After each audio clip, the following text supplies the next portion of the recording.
Hi guys, and welcome back to Pass and Move. And for today's episode, we've actually got a league game for you here against Firenze. Of course, a couple of things to update you on, but first of all, we might as well show you the table, make it more clear for you. So we are in third place. Of course, Porto have played the game in hand, but they are still only just a point away, and the same goes to Sporting, but they have obviously played the same number of games of us. It looks like Sporting are trying to start this season strongly after they ended in the Europa League spots last year. Benfica though, having a poor start with 2 wins, 2 draws and a loss. Of course, there's still plenty of time in the league to make up for it, as we all know from last season. So let's just show you what's going on since the last episode. So we did show you that game against Tottenham, 4-2 defeat. Thankfully, it did mean that we actually do drop into Europa League and we don't just completely get knocked out of Europe. So we did get the group stages, and we can actually show you the group here. We've got the Germans, Gelsenkirchen. We've got Spartak Moscow, of course, the Russian team, and we've got Oostende, the Belgium team as well. So not as tough as our previous draws, but still, it's a Europa League nonetheless. And of course, there are still top teams in it, such as Lyon.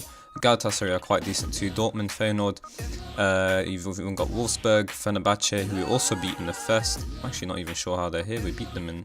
Oh, that was Champions League as well.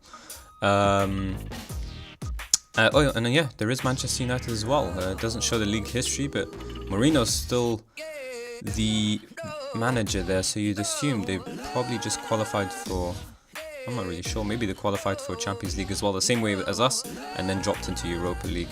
There's the likes of Inter as well, Celtic, Roma, Valencia, some top teams in here, Napoli, Leicester again, Fiorentina, PSV, Standard, Bilbao, Sporting as well, the only other Portuguese team I think, Everton. So yeah, a bunch of really good teams in this Europa League competition, but we will need to beat them and outperform them really, if we just want to, start getting better in Europe and getting further and going, making even more money in Champions League and so on. United have won it in 2016-17 and Tottenham won it in 17-18, but of course before that 3 in a row for Sevilla.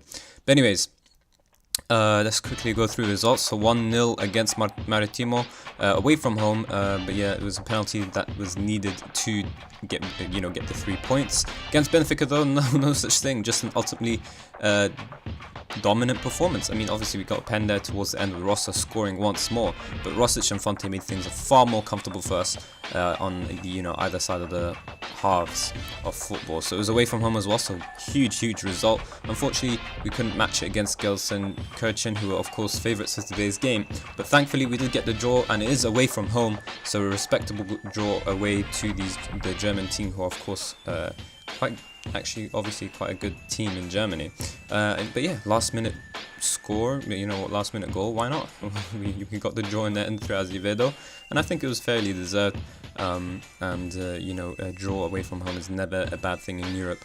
Against Tondela though, not a draw, and in fact things went from bad to worse with the loss at home to Tondela, of course, who are normally don't really perform that well. I think last season they did quite well to get into 7th, but this season they're still in 12th, in the early stages of the league games, of course. But yeah, we did have Danilo and Juan Carr both sent off stupidly. It wasn't unfair, of course, it was just that the players were stupid in getting sent off, both of them managing to get 2 yellow cards each in order to get sent off. It wasn't straight reds, so just a matter of not keeping their heads. Pedro Marquis was the one who caused us the damage in the 34th minute, and unfortunately for us we couldn't actually recover after that.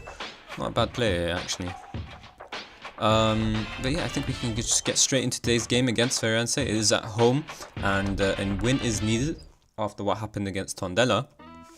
So hopefully we can actually get the 3 points here and put that poor result to bed. We can talk more about who we selected and more about what happened during those games once the players warm up, of course.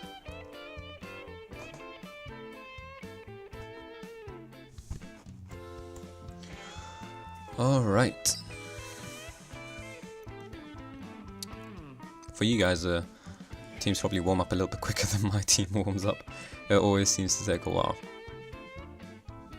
Come on, Football Manager. Right, there you go. We obviously are favourites of today's game. But yeah, I think last season proved that there's no real easy games in the Portuguese team, and Portugal's table rather.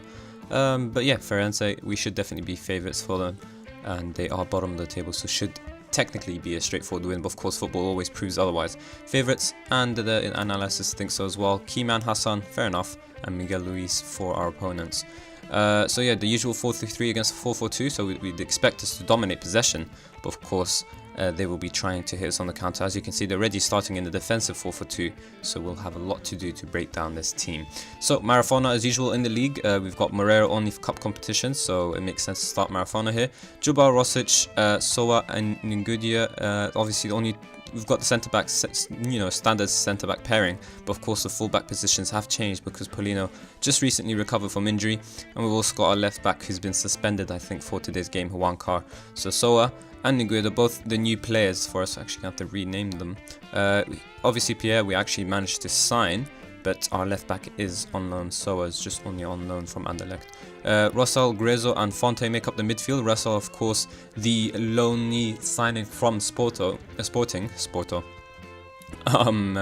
Either way, he's a decent anchorman. Obviously not the highest in ability, but we got him on loan, so it's not the end of the world. He's just a temporary solution, like we mentioned in the last episode, but he does get, I think, his first start for the team. Yep, first start, so it'll be interesting to see how he performs today.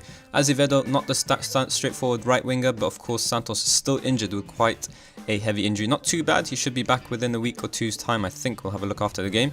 But yeah, Azevedo performed quite well in the last game, or the game before that rather, where he managed to get the equalizer against in Europa League, and so we'll see if he can do more of that here in the Portuguese Premier League. Hassan gets the nod here for today's game, and Martins as well. Standard, straightforward first team 11. So hopefully people can stand up today and prove that even though we're missing some players such as defensive midfield and our wing backs, that we can still perform quite well. Anyways, let's tell the players exactly what we expect of them, and that is that we are the favourites and we should be winning this game without problem. It's definitely the one. And we can talk more about what happens during both episodes and see. Alright then, there you go. So yeah, in terms of how the club are performing overall, not results, just about finances and all that business, we actually managed to break our record attendance and gate receipts. So 2 records broken, and it's just proof that the Champions League will really save us in terms of making money. So just as you guys saw, don't score from the set piece. Yep, they're gonna score from the set piece. Oh no, we actually deal with it. Normally we don't. Yeah, so as you guys saw, we are still, it's been confirmed that we are in the Europa League. Whoa, were we gonna score from the counter? Oh, Hassan couldn't win it, unfortunately. Yeah, we had another youngster leave us once more. In fact, we actually didn't get anywhere near the value I would have liked for him. But of course, I'll show you more of that after the game. And in the end of the day, if someone wants to leave, there's nothing really that we can do. We can force them to stay, of course, but it creates bad atmosphere in the dressing room, of course, and the players. It starts to influence everyone else, really. So it's just better, for my opinion anyways, if someone doesn't want to be here, just let him go. And that's what we had to do with another youngster. He's not the best in terms of potential, like we had to miss out on Bruno, for example. But yeah, definitely still a loss nonetheless. He's definitely going to become a Primeira Liga football player, and so it's disappointing to miss out on him and have to rely on once more making a signing. We don't have to do it now, I just meant for the future. And yeah, in terms of defensive midfielder, the player that you saw today, we did have to sign a temporary replacement. What a nice little placed shot from Hassan. Let's encourage the team. It's great to see him. He had a little bit of a run of poor form. But in general, he's performing a little bit better than he has in the past 2 seasons. He's still a leading player for most Primeira Liga sides, so it's kind of a must to have him. Goalkeeper doing a bit strangely there, but I'll take it nonetheless. It might just be the match engine replay. So yeah, the defensive midfielder that starts today, Russell, he's just a temporary defensive midfielder. There's no real options. I mean, obviously, you know how it is in Football Manager. There's always options. Fontes is going to score for a free kick? Nah. But Rosic, what's he doing? But either way, yeah, there's always options in Football Manager, of course. Players of quality always show up, regens and all that business the more the game goes on as well. But I just meant there's no real options in the sense of players that we can actually afford. That's a serious problem. Also, like I mentioned in the last episode, we are trying to keep our finances as high as possible so that we can continue increasing our finances. Simao, is he through? Oh, he should be taking out his preferred left foot. It's a bit weird that he took it with his right. If he took it with his left, it would have curled into the bottom corner on the left. But anyways, so yeah, you know, we're trying to keep our finances as good as possible to keep upgrading facilities, and hopefully that should turn us into a top side eventually. It's more important than I think than us making transfers, because transfers of course are quite temporary. Eventually also our you know, facilities will be so high that other players wouldn't mind coming to us. If it's really good, we'll develop our own players, really, you know, really good, our own really good players is what I'm trying to say. And at the same time, eventually, you know, the performances will come in afterwards. It's about 4 corners in a row there. And yeah, in terms of the Europa League draw, as I mentioned, it was an easier draw, but we're definitely not favourites for the Europa League, and that might help us in terms of being underdogs, but hopefully this season we can actually go further. Last season we beat Roma in the first leg, but they came back to haunt us in the second leg, which is of course very reminiscent when the same thing that Tottenham did in the Champions League. So hopefully we can start to perform well in, you know, 2-legged games. We have to perform well in both of them. We kind of did it against Fenerbahce, but Roma and Tottenham proved that their class will eventually shine through, so maybe next time we can try and hold on. In the game against Martimo, we had to try and bounce back after you know, the draw against, actually, sorry, yeah, bounce back not from the draw, the bounce back from the loss against Tottenham in the Champions League. You know, we're hoping to try and continue the good form in the Primeira Liga, and that's exactly what we managed to do in the end. So it's good to see us bounce back, and it was an important win, of course, nonetheless. 1-0, scraped by, but still a good win either way. So half-time here, we are leading 1-0 once more. Can we make the lead a little bit more comfortable? 1-0 leads are, 1-0 wins are always very telling. It means that you can score, but also keep your, you know, your composure and actually keep the clean sheet at the same time. But still, you know, you always want to see your team do well and do more. So in terms of finances, it's really great. All that, you know, the extra money we got from Champions League, I think we got 2 million just from losing. Got a bunch of money from being in the Europa League stages as well, even though we didn't actually qualify for it. You know, only dropped down from Champions League football. So it's good for all of that, and we're going to get a ton of money. Ooh, Guezo almost scoring there. We get obviously a lot of money as well from just being involved in the game. So it's really good to actually getting back into Champions League. It's put our finances in a good position for the season. And you know, we're doing the youth facilities as well. I think that's already been paid off, so that's great. Once I can, I will request the actual training facilities to be upgraded as well, because, you know, the board initially agreed, but then they didn't have the finances, so they had to turn it down. So if we keep continuing managing on money well, then hopefully it'll stay, you know, performing well. So finally, for the first time, I think, since I took charge, this is our 3rd season in charge, but finally the projection in terms of finances is upwards. We actually are projected to make more money, more balance, more income, more projection in terms of the transfer budgets. No real substitutions needed just yet. So yeah, it's just really good to see that happen as well.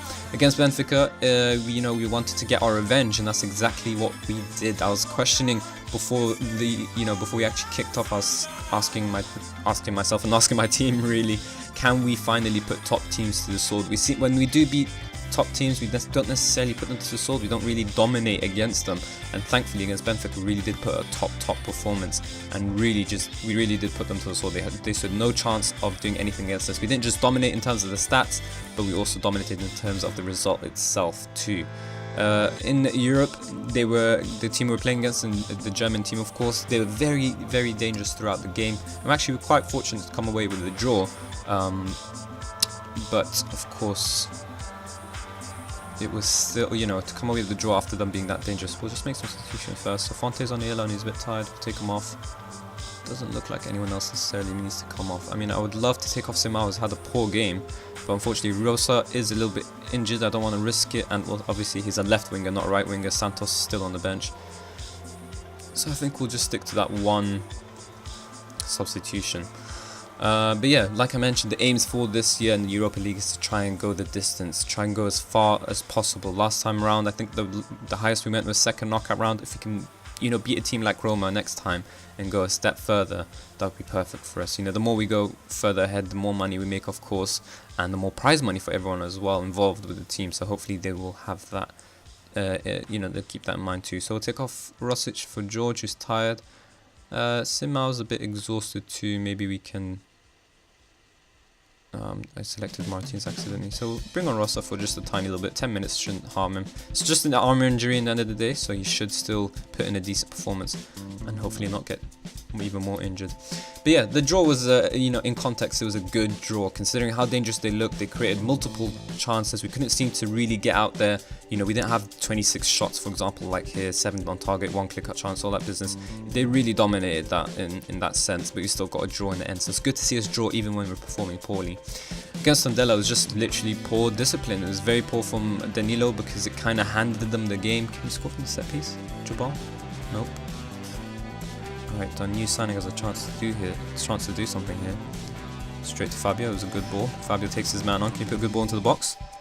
Hassan, and there you go. 2 goals in 1 game, and it looks like he's back with a bang. 5th goal of the season for Hassan, and we'll get a nice little replay of that. Good ball into the box from Fabio, especially from our new signing to find Fabio in the first place. Takes his man on. His man doesn't really do anything, but it still takes him on and beats him. It's got 2 on him, 3 in the box, but Hassan's the one who gets there. That's all that matters. Poacher's goal from the false 9. And yeah, Juanca was just kind of an idiot towards the end of that Tondela game. He just, I don't know why, he just put in 2 yellows. It's funny because normally when you tell players at half time, not to calm down and not get a second yellow, it's very, very rare for them to actually just go on and get a second yellow. Normally it does say, yeah, they calm down a bit, and they do, and they don't get another yellow. But oh, good saving from Marafona. Suddenly they had a clear-cut chance there. It looks like they kind of outperformed us in terms of the clear-cut chances for Rense, but we got 2 goals from 1 clear-cut chance, so that's also showing our clinicalness. But yeah, in terms of those 2 yellow cards, normally it really does work, but for some strange reason, both the players I told to calm down during half-time didn't listen, and they both went on to get, their second yellow cards in the second half. Danilo handed the game to our opponents, and then when Juanca got sent off, it really just killed the game because we were starting to look dangerous. Even though we were 10 men down, we were playing on the counter, and we started to look dangerous because our, Tondela was starting to try and score more goals. But the moment that Juanca got sent off, we kind of just had to try and contain and keep the goal difference as low as possible. Anyways, in terms of today's game, a good performance nonetheless. 2-0 is always pleasing to see. My players stay concentrated from beginning to start. And despite Firenze having some decent chances, I don't think they necessarily look too dangerous. And we did quite well to come away with 3 points and put some pressure on Sporting, who now need the win to try and go back up into first place. And it'll be interesting when we face off against them as well. So I'm keen to see who will be challenging for the title this year. Is Sporting going to miss out on the Champions League football once more? Are they really fired up to go back? Did they miss out on too many players? Did they sell too many over the summer period because they weren't in Champions League anymore? Or is it going to be someone else like Benfica who've had a poor start? Porto, of course, you assume Porto are always going to be challenging for the title, and at least Champions League football. They are the top team in Portugal, in my opinion. They look the most dangerous out of Benfica, Porto, and Sporting, of course.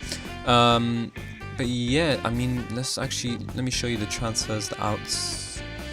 Alright, so this is this season's a bunch of free transfers. We don't really want to talk about that. We did sell Fran Sergio for 3.1 million to FC Red Bull. Some decent money for him. I think, he's valued more now, but it was just to get him off our books because he was unhappy. It looks like he's got 2 league games to his name. So I guess he is he's a key player for them, so he is playing the football that he wants. Bruno, we mentioned as well, that was the beginning of the season. Aleph was just an extra player, and I think we've already kind of discussed everyone else really, but the player who did leave that I was upset about was Reco Silva. He insisted on leaving Tolohante, talking about his game time or whatever, but either way he was unhappy, and now he's just a rotational player for them anyways. That he's making 200 per week for us as well, maybe even 400, but I think he just wanted the game. I think he just thought he was ready for Premier League football, and actually he's not. He will of course eventually be, and he is a player with potential. My scouts telling me to keep an eye on him. But yeah, to sell him for really cheap is actually what's disappointing more than anything. We sold him for 4.5k. It was just his value. He's only risen up to 4.7k. But normally with youngsters, I like to try and sell them for a lot more, and especially, have some future money in there as well. But unfortunately, he just wouldn't, no one would budge on him because, of course, it was too much money. And the only teams that wanted him were Portuguese teams. But he insisted on leaving, so we had to sell him for cheap. And maybe we can go back and buy him later on. But of course, it's very disappointing. Look at him. He's a player with a lot of potential. Advanced playmaker would have slotted into our side very easily once he became a Premier League player. But yeah, he's got the attributes and the stats for it to become a top player. So we'll have to keep an eye on him just in case we want to buy him back. And yeah, I think there was another thing that I wanted to mention.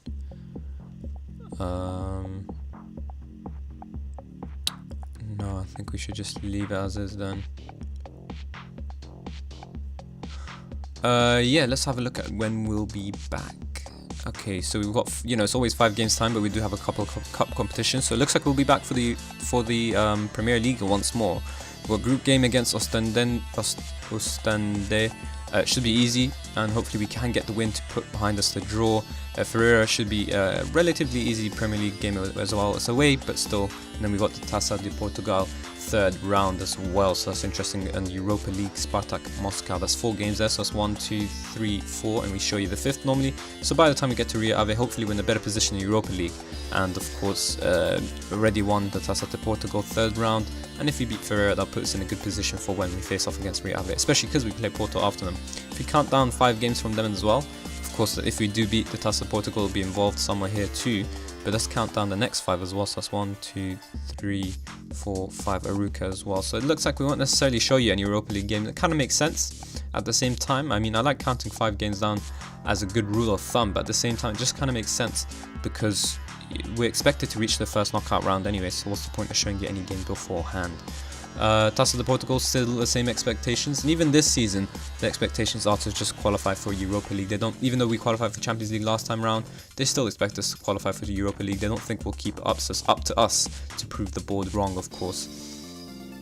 And yeah, I can't for the life of me think about, you know what, we've got some extra money, I should put that in wages. And soon I should be able to ask, once it's the 1st of October, ask for new training facilities. But as you can see, youth facilities very close to being done in December as well, so a couple months time. And the planning process is over, and it's in progress of actually being built, so it's perfect. And yeah, we've improved on some of our staff. I think we can still make a couple of signings, but overall we're in a much better position than when I first initially took over from them. Apparently it was a reaction to fan day, so we did well.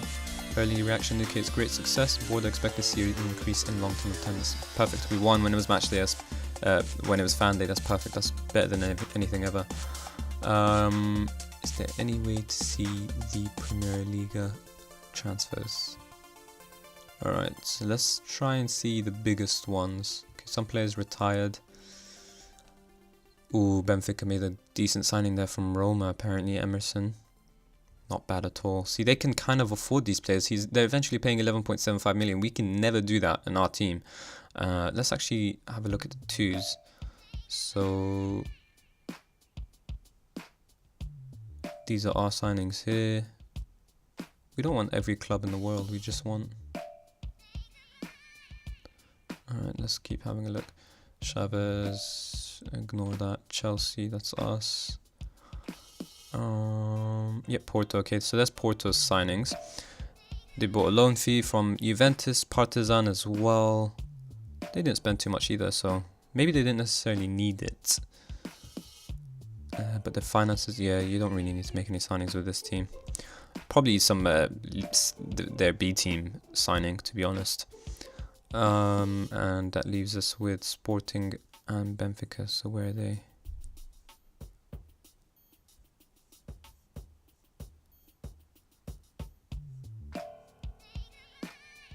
Okay, so Benfica has signed. Yeah, look, they can afford to spend, what was that, 14 million? That's crazy. But they did qualify for Champions League, kind of makes sense. It's actually weirder that Sporting made so many signings despite not having any Champions League football anymore. But the likelihood is that they actually managed to sell a bunch of players. But yeah, what I did want to talk about was actually the Braga B. So our Braga B team's actually not really doing too well this season. That's kind of my mistake. I'm in charge of transfers for them as well, but obviously we don't have too much money to sell for them, to buy players for them.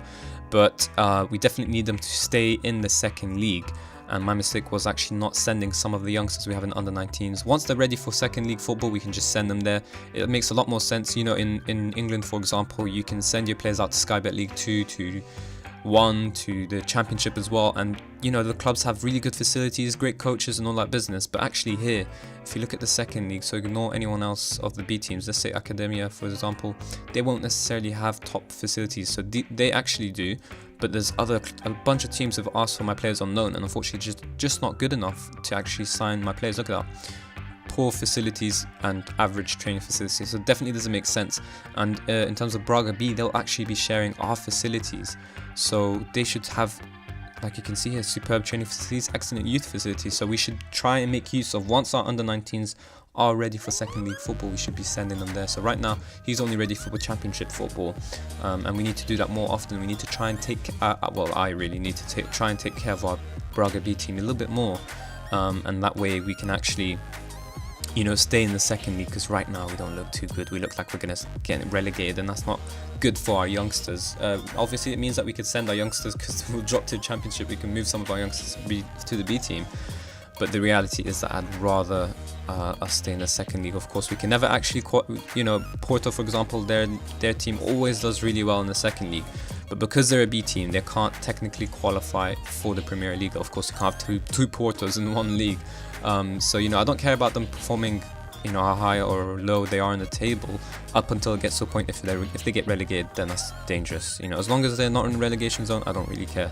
But yeah, we'll definitely keep an eye out on Braga B more often, and we'll try and make our players available to them a lot as well, the players who need fitness and whatnot, and that way we can stay in the league. The last time we were in the championship was actually in 2005-2006, so we need to try and avoid that as much as possible, just keep our team performing in the second league so we can keep sending youngsters there and whatnot.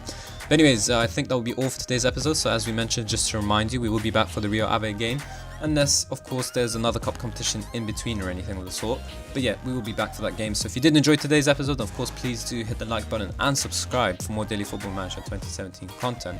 And as always guys, thank you all very much for watching.